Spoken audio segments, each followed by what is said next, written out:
Assalamualaikum warahmatullahi wabarakatuh. Ketemu lagi di dalam konten cerita wayang. Kali ini kita akan meneruskan cerita daripada yang kita saksikan kemarin, yaitu melanjutkan tentang tertangkapnya Anoman. Hanoman yang menyusup untuk melihat Dewi Sinta ke Taman Argasoka, kemudian membawa daripada tusuk gelung dari Sinta sebagai bukti bahwa dia sudah menemui Dewi Sinta. Lalu kemudian Hanoman pun berkeliling ke kota, yaitu negara Alengka, untuk melihat keadaan sekitar. Dan di tengah mengacaunya Anoman, kemudian dia pun ditangkap oleh Indrajid, lalu kemudian dibawa ke hadapan Raja Rahwana. Mau tahu bagaimana kelanjutan cerita selanjutnya? Mari kita saksikan sama-sama. Cak.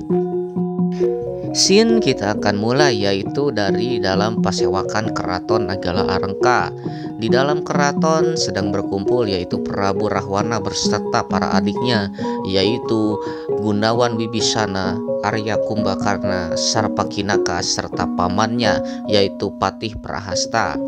Mereka sedang berkumpul di keraton karena ramainya kabar bahwasanya ada seekor monyet putih yang mengamuk di ibu kota.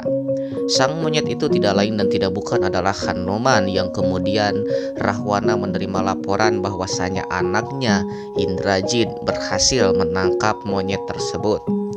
Lalu tak lama berselang, Indrajid pun datang dengan membawa Hanoman ke hadapan Prabu Rahwana. Kemudian Rahwana pun menanyakan kepada Hanoman dari mana dia berasal dan siapa yang menyuruhnya. Lalu kemudian Hanoman dengan tenang menjawab bahwasanya dia berasal dari sebuah negara yang bernama Pancawati. Rahwana yang kemudian mendengar bahwa Pancawati adalah sebuah hutan rimba, kemudian menanyakan siapa yang menyuruh kamu untuk melakukan semua ini. Kemudian Hanoman pun dengan tenang menjawab bahwasanya Batara Rama lah yang menyuruh untuk dia melakukan itu. Batara Rama adalah suami daripada Dewi Sinta yang kemarin dia culik. Kemudian Batara Rama pun akan mengancam bahwasanya apabila Rahwana tidak menyerahkan Dewi Sinta, dia akan membawa pasukannya dan menyerang kepada negara Alengka.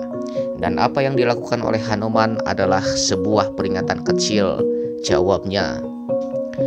Kemudian Rahwana yang murka kemudian melampiaskan segala sesuatunya dengan melemparkan barang-barang yang ada di sana, dan kemudian hukuman pun dijatuhkan kepada Hanoman. Di sela-sela itu semua kemudian menyela sang adik. Sang adik itu adalah Gunawan Wibisana. Wibisana adalah merupakan ayah dari Trijata yang menemani Dewi Sinta di Taman Argasoka. Gunawan adalah satu-satunya adik bungsu Rahwana yang berbentuk atau menyerupai manusia.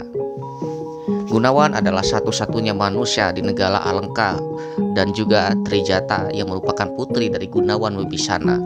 Gunawan berbicara kepada Rahwana bahwasanya dia menyadari bahwa Anoman ini adalah seorang duta.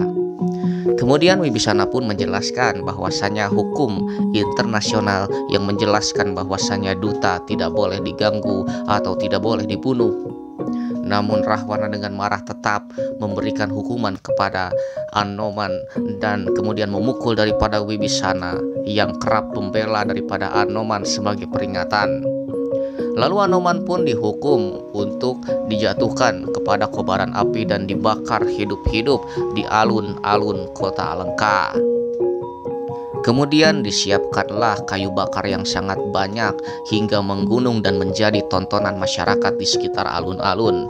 Hanoman pun sudah diikat, yaitu di tiang paling atas di tengah daripada rumpun-rumpun suluh yang dikumpulkan, kayu bakar yang dikumpulkan oleh para tentara.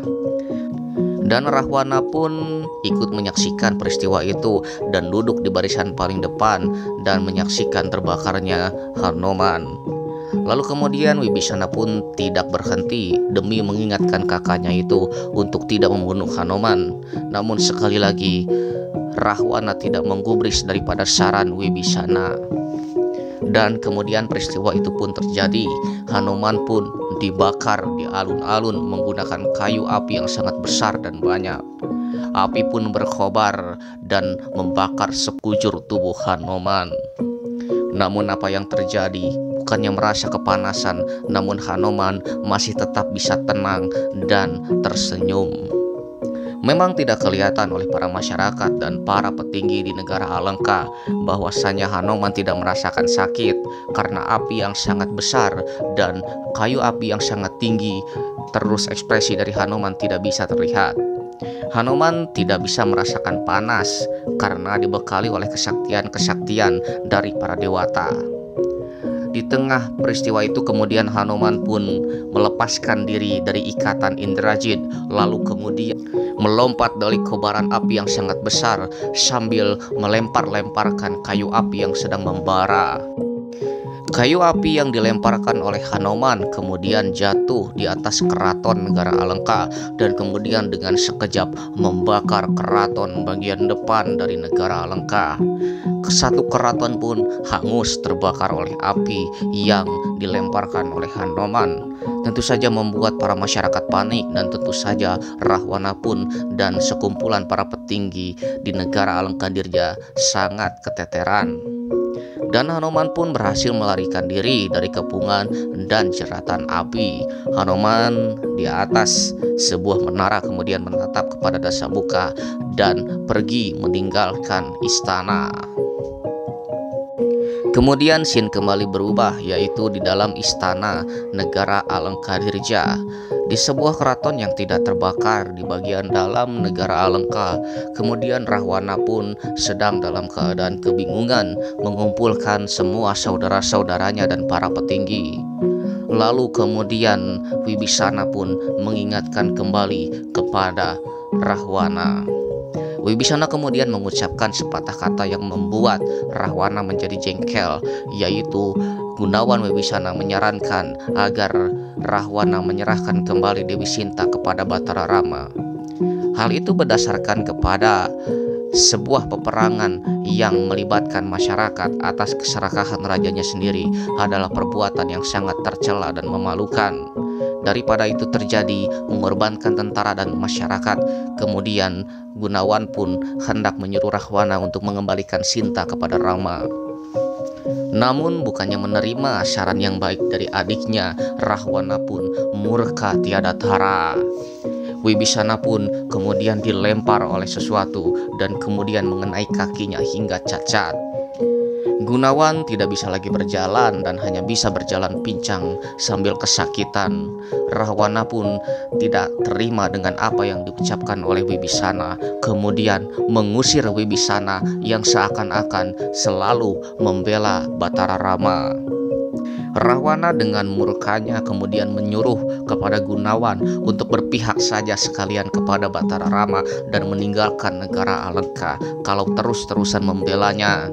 Gunawan pun kemudian diusir dengan tidak hormat oleh kakaknya sendiri yang tentu saja tidak bisa dicegah oleh siapapun. Kejadian itu tentu saja dilihat oleh sanak keluarga yang tidak bisa melakukan apapun, karena apabila Rahwana sudah murka tidak ada yang bisa menahannya. Hanya Gunawan Wibisana yang selalu berani menentang daripada pendapat Rahwana. Kumbakarna pun sang adik dari Rahwana menyaksikan hal itu kemudian meluapkan kemarahannya dengan tidak ingin mengajak bicara daripada Rahwana dan memilih untuk tidur dan tidak akan pernah bangun kembali. Dan nanti ketika dibangunkan oleh Rahwana yang meminta bantuan, peperangan sudah berkecambuk dan semua saudara-saudaranya sudah meninggal dan Kumbakarna pun akan dibangunkan. Dan kemudian Wibisana pun mulai meninggalkan keraton dan meninggalkan negara Alengka. Kemudian walaupun hanya dengan berjalan terpincang, sang Wibisana pun sampai ke pesisir negara Alengka, yang secara kebetulan kemudian bertemu dengan Hanoman dan mulai bernegosiasi. Gunawan mau membantu Batara Rama di dalam menyelesaikan urusannya, dan Wibisana menjelaskan kondisinya kepada Hanoman bahwasanya Wibisana telah diusir oleh sang kakak dari negara Alengka. Kemudian Hanoman karena tidak bisa memutuskan, kemudian memutuskan untuk membawa Gunawan Wibisana untuk menghadap kepada Batara Rama. Alasan daripada Anoman membawa Gunawan Wibisana adalah perilakunya yang sempat menolak dari dibakarnya Hanoman, dan dengan bukti yang kuat bahwasanya kakinya telah pincang dan tidak bisa disembuhkan, Alatan dihajar oleh kakaknya yaitu Dasamuka. Lalu kemudian mereka pun kembali ke Gunung Suela. Anoman yang menggendong Gunawan Wibisana mulai menempuh perbatasan, yaitu melalui pesisir negara Alengkadirja menuju ke Pancawati, ke Gua Kiskenda. Dan begitulah teman-teman akhir dari cerita Anoman Duta. Hanoman berhasil menyampaikan pesan kepada Dewi Sinta dan membawa pesan balik dari Dewi Sinta untuk Batara Rama. Anoman juga berhasil membawa Wibisana yang bersedia untuk berada di pihak mereka, dan kemudian Anoman pun berhasil membuat kekacauan di negara Alengka dan memberikan peringatan kepada Rahwana. Baik, terima kasih kepada teman-teman yang sudah menonton video ini dari awal sampai akhir dan terus memberikan dukungan kepada kami agar kami dapat membuat video yang selanjutnya dan cerita akan terus berlanjut. Baik, terima kasih. Kita akan tutup cerita ini dengan tutup lawang Shigotaka.